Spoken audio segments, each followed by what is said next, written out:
Hello guys, welcome to my vlog.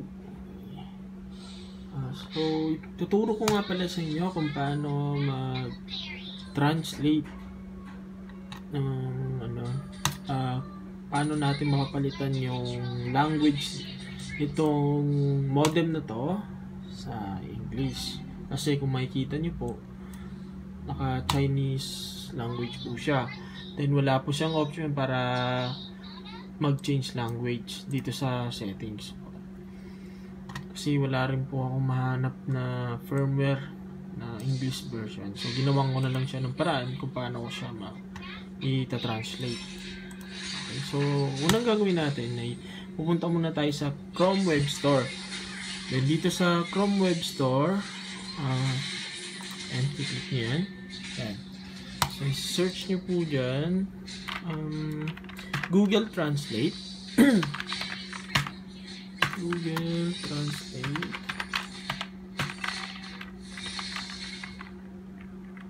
Okay. Ayan. Google Translate. Ayan. Ito po. I-click nyo po yan. Ayan. Since naka-ano naman na, naka-install na dito sa Chrome ko, and may makikita rin po kayo dito na Add to Chrome. Ayan. I-ano nyo na po yun. I-click nyo lang po. And ayun, automatic na mag-install na siya. So after nun, punta na kayo dito sa admin panel. Ayan. So pag nandito na po kayo sa admin panel, i-ano nyo na po, ilalagay nyo na po yung ilalagay nyo po yung password dito para maka-access kayo sa dashboard. Okay, so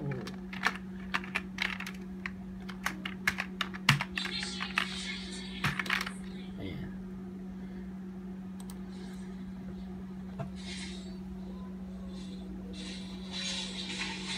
So pag nandito na kayo sa dashboard, ang gagawin niyo lang po ay right click niyo lang sa mouse and right click.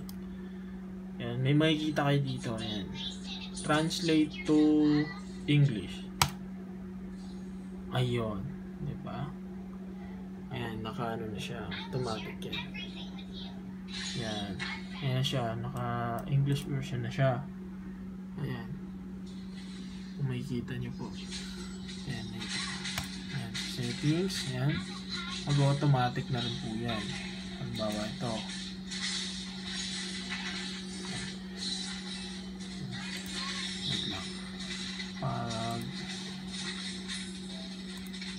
Pag halimbawa i-ano nyo lang po, pag ganyan hindi siya nag-automatic ma-translate, ipindutin nyo na lang po ulit.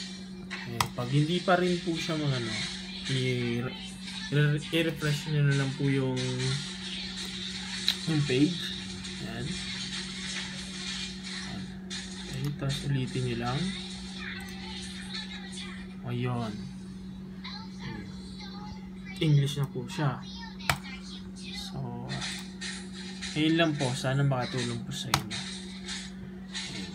Huwag niyo pong kakalimutan mag-like and share and subscribe kung nakatulong sa inyo ang tip na to.